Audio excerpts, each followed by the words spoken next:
Selamat malam dan selamat bertemu kembali dalam Renungan Malam God's Amazing Grace atau Kasih Karunia Allah yang mengagumkan oleh Ellen G. White tanggal 17 Mei 2026. Mari kita berdoa. Bapa kami yang di sorga, Allah pencipta langit dan bumi, laut beserta segala isinya. Satu-satunya Allah yang benar, yang kami sembah selalu melalui anak-Mu Yesus Kristus. Kami bersyukur dan berterima kasih oleh sebab penyertaan dan perlindungan Bapa sepanjang hari dalam seluruh aktivitas dan pekerjaan kami. Pada malam ini, kami akan mendengarkan firman-Mu. Mohon karuniakan Roh Yesus Kristus dalam hati kami, menuntun dan mengajari kami agar dapat mengerti dan menghidupkan firman yang kami pelajari dan dengarkan. Besertalah dengan kami sepanjang malam ini, ya Bapa. Kami persembahkan doa ini di dalam nama Yesus yang adalah Tuhan dan Juru Selamat kami. Amin. Renungan malam ini akan dibacakan oleh Ibu Suzanti Pasaribu. Kepada Ibu Suzanti, kami persilahkan. Terima kasih. Shalom, selamat malam bagi kita semua. Bacaan kita pada malam hari ini berjudul mencakup kasih kepada Allah dan manusia. Ayat intinya terdapat pada Matius 22 ayat 37 sampai 39. Jawab Yesus kepadanya, "Kasihilah Tuhan Allahmu dengan segenap hatimu, dan dengan segenap jiwamu, dan dengan segenap akal budimu. Dan kasihilah sesamamu manusia seperti dirimu sendiri." Seluruh pekerjaan kasih karunia adalah satu pelayanan kasih yang terus-menerus, usaha yang menyangkal diri dan berkorban. Selama setiap jam perjalanan Kristus di bumi, kasih Allah mengalir darinya dalam aliran yang tidak tertahankan. Semua orang yang dijiwai dengan rohnya akan mengasihi seperti Ia mengasihi. Prinsip yang menggerakkan Kristus akan menggerakkan mereka dalam semua hubungan mereka satu sama lain. Kasih ini adalah bukti kedisiplinan mereka. Ketika manusia terikat bersama, bukan oleh kekuatan atau kepentingan diri, tetapi oleh kasih. Mereka menunjukkan pekerjaan, pengaruh yang di atas setiap pengaruh manusia. Di mana kesatuan ini ada, itu adalah bukti bahwa gambar Allah sedang dipulihkan dalam kemanusiaan, bahwa prinsip kehidupan baru telah ditanamkan. Ini menunjukkan bahwa ada kuasa dalam kodrat ilahi untuk menahan agen-agen jahat yang supranatural, dan bahwa kasih karunia Allah menaklukkan keegoisan yang melekat dalam hati yang Allah. Ketika diri disatukan dalam Kristus, kasih muncul secara spontan. Kelengkapan karakter Kristen dicapai ketika dorongan untuk menolong dan memberkati orang lain muncul terus-menerus dari dalam, ketika sinar matahari surga memenuhi hati dan terungkap dalam wajah. Tidak mungkin hati di mana Kristus berdiam kekurangan kasih. Jika kita mengasihi Allah, karena Ia lebih dahulu mengasihi kita, kita akan mengasihi semua orang yang untuk mereka Kristus mati. Kita tidak dapat berhubungan dengan keilahian tanpa berhubungan dengan kemanusiaan.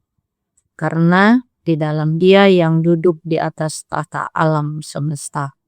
Keilahian dan kemanusiaan digabungkan. Terhubung dengan Kristus, kita terhubung dengan sesama manusia. Kita melalui mata rantai emas dari rantai kasih.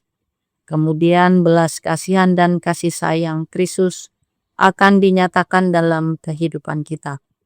Akan menjadi alami bagi kita untuk melayani yang membutuhkan dan menderita seperti halnya Kristus pergi berkeliling berbuat baik. Hukum Allah menuntut agar manusia mengasihi Allah dengan sepenuhnya dan sesamanya seperti dirinya sendiri. Ketika melalui kasih karunia Tuhan kita Yesus Kristus, ini dilakukan dengan sempurna. Kita akan lengkap dalam Yesus. Demikianlah renungan kita pada malam hari ini. Tuhan Yesus memberkati kita semua. Amin. Terima kasih atas penata layanan Ibu Sujanti. Tuhan Yesus memberkati. Saudara-saudari dalam Yesus Kristus, seluruh pekerjaan kasih karunia adalah satu pelayanan kasih yang terus-menerus, usaha yang menyangkal diri dan berkorban. Yesus menegaskan bahwa inti seluruh hukum Allah adalah kasih. Kasih kepada Allah harus memenuhi hati, jiwa, dan pikiran kita. Namun, kasih itu tidak berhenti kepada Allah saja. Kasih sejati akan dinyatakan melalui hubungan kita dengan sesama manusia. Kehidupan orang Kristen bukan hanya tentang pengetahuan rohani, tetapi tentang pelayanan kasih yang nyata setiap hari. Ayat inti renungan malam ini di dalam Matius 22 ayat 37 sampai 39 berkata, jawab Yesus kepadanya, kasihilah Tuhan Allahmu dengan segenap hatimu, dan dengan segenap jiwamu, dan dengan segenap akal budimu. Itulah hukum yang terutama dan yang pertama. Dan hukum yang kedua, yang sama dengan itu ialah, kasihilah sesamamu manusia seperti dirimu sendiri. Ayat inti renungan malam ini adalah jawaban Yesus terhadap pertanyaan seorang ahli hukum Taurat untuk mencobai Dia. Dalam Injil Matius 22 ayat 34 sampai 36, orang-orang Saduki dibuat bungkam karena Yesus Kristus menjawab pertanyaan mereka tentang kebangkitan dengan hikmat dan dasar kitab suci yang tidak bisa mereka bantah. Orang Saduki tidak percaya pada kebangkitan orang mati. Tetapi Yesus menunjukkan bahwa mereka salah memahami kitab suci dan kuasa Allah dengan berkata, Allah bukanlah Allah orang mati, melainkan Allah orang hidup. Dia adalah Allah Abraham, Ishak, dan Yakub. Matius 22 ayat 32. Karena mereka tidak dapat menjawab lagi, orang-orang Farisi kemudian datang untuk mencoba Yesus melalui seorang ahli Taurat dengan bertanya, hukum manakah yang terutama dalam hukum Taurat? Matius 22 ayat 36.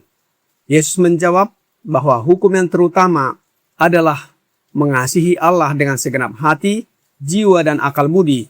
Dan yang kedua adalah mengasihi sesama manusia seperti diri sendiri. Dengan jawaban itu, Yesus menunjukkan bahwa inti seluruh hukum Taurat bukan sekedar aturan lahiriah, melainkan kasih kepada Allah dan kasih kepada sesama manusia. Roh Nubuat di dalam The Desire of Ages, halaman 607, paragraf 2 berkata, keempat hukum pertama dari 10 hukum diringkaskan dalam satu ajaran yang besar. Kasihilah Tuhan Allahmu dengan segenap hatimu. Keenam hukum yang terakhir, termasuk hukum yang lain, kasihilah sesamamu manusia seperti dirimu sendiri. Kedua hukum ini merupakan pernyataan prinsip kasih. Yang pertama tidak dapat dipelihara dan yang kedua dilanggar. Dan yang kedua pun tidak dapat dipelihara sementara yang pertama dilanggar. Bila Allah mendapat tempat yang betul di tahta hati, tempat yang benar itu akan diberikan kepada sesama kita manusia. Kita akan mengasihinya seperti diri kita sendiri. Yesus menjelaskan kepada ahli Taurat bahwa inti dari 10 hukum adalah kasih. 4 hukum pertama berbicara tentang kasih kepada Allah, sedangkan 6 hukum berikutnya tentang kasih kepada sesama manusia. Namun, mampukah kita menjalankan 10 hukum itu dengan kekuatan sendiri? Tentu tidak. Allah harus terlebih dahulu berkuasa di dalam hati kita ketika Dia memerintah hidup kita. Dia juga yang memampukan kita untuk hidup dalam kasih dan menuruti hukum-Nya terhadap sesama kita manusia. Lalu, bagaimana Allah dapat berkuasa di dalam hati kita? Melalui kehadiran anaknya Yesus Kristus. Sebab hanya melalui Yesus Kristuslah kita dapat datang kepada Bapa. Kemudian, Yesus melanjutkan, pada kedua hukum inilah tergantung seluruh hukum Taurat dan kitab para nabi. Matius 22 ayat 40. Dalam renungan malam, God's Amazing Grace, tanggal 9 Mei, Roh Nubuat berkata, melalui kasih karunia Kristus, kita akan hidup dalam penurutan kepada hukum Allah yang tertulis di hati kita. Memiliki Roh Kristus, kita akan berjalan seperti Ia berjalan. Kasih karunia Kristus, Roh Kristus, dan kuasa Kristus adalah sama. Itulah yang memampukan kita dalam penurutan kepada hukum Allah Bapa untuk menjalani hidup seperti Yesus hidup. Karena itu, kita berjalan sebagaimana Yesus berjalan, sebab Dia adalah teladan sempurna dalam menghidupkan hukum Allah Bapa. Dalam renungan malam ini, God's Amazing Grace, halaman 154, paragraf 5 berkata, terhubung dengan Kristus, kita terhubung dengan sesama manusia melalui mata rantai emas dari rantai kasih. Kemudian, belas kasihan dan kasih sayang Kristus akan dinyatakan dalam kehidupan kita, akan menjadi alami bagi kita untuk melayani yang membutuhkan dan menderita, seperti halnya Kristus pergi berkeliling berbuat baik. Saudara-saudari dalam Yesus Kristus, kasih kepada Allah tidak dapat dipisahkan dari kepedulian kita kepada sesama kita manusia. Ketika kita di dalam Kristus oleh kehadiran Roh-Nya dalam hati kita akan digerakkan untuk menolong orang yang menderita, lemah, dan membutuhkan pertolongan. Pelayanan kepada manusia adalah bagian dari pelayanan kepada Allah.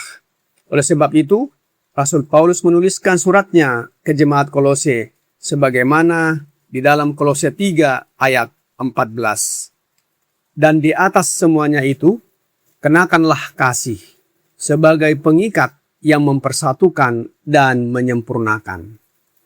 Tujuan akhir kehidupan Kristen adalah menjadi serupa dengan Kristus. Ketika kasih kepada Allah dan sesama manusia memenuhi hidup kita, karakter Kristus akan dinyatakan melalui hidup kita. Melalui kuasa Yesus, kita dapat hidup dalam kasih yang sempurna dan menjadi lengkap di dalam Dia yang adalah pengharapan kemuliaan, dan kita suka melakukan kehendak Allah Bapa.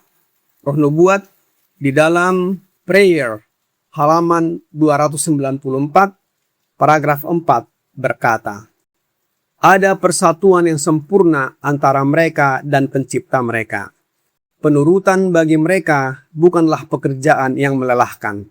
Kasih kepada Allah membuat pelayanan mereka menjadi sukacita. Jadi, dalam setiap jiwa di mana Kristus, pengharapan kemuliaan, berdiam, kata-katanya bergema kembali, aku suka melakukan kehendak-Mu, ya Allahku. Taurat-Mu ada dalam dadaku. Mazmur 40 ayat 8. Saudara-saudari dalam Yesus Kristus, mereka yang memiliki persatuan sempurna dengan Allah melalui kehadiran Roh Anaknya Yesus Kristus dalam hati, tidak menganggap penurutan sebagai beban berat. Kasih kepada Allah mengubah pelayanan mereka kepada sesama manusia menjadi sukacita. Setiap orang yang di dalam hatinya Kristus berdiam akan mengalami hal yang sama seperti Kristus. Senang melakukan kehendak Allah karena hukumnya telah tertanam di dalam hati mereka. Kiranya pekabaran ini menjadi bagian kita dan membawa pembaharuan serta sukacita bagi kita. Tuhan Yesus memberkati. Mari kita berdoa. Bapa kami yang di sorga, terima kasih atas firman-Mu yang sudah kami dengarkan malam ini. Tolonglah kami agar mengasihi Bapa dengan segenap hati dan mengasihi sesama manusia seperti diri kami sendiri. Dan ini hanya dapat kami lakukan dengan menerima roh anak-Mu Yesus Kristus dalam hati kami. Oleh sebab itu ya Bapa, curahkanlah roh anak-Mu Yesus Kristus dalam hati kami, sehingga kami dimampukan untuk mengasihi Bapa dengan segenap hati dan sesama manusia seperti diri kami sendiri. Sucikanlah hidup dan karakter kami, agar semakin hari semakin serupa dengan hidup dan karakter Yesus. Bila mana Yesus datang kembali, kami siap menyambutnya dan diangkat masuk ke dalam kerajaan sorga. Kami serahkan hidup kami ke dalam tangan-Mu sepanjang malam ini, ya Bapa. Mohon ampuni kami atas segala dosa dan pelanggaran yang kami lakukan. Kami persembahkan doa ini di dalam nama Yesus Kristus, yang adalah Tuhan dan Juru Selamat kami. Amin.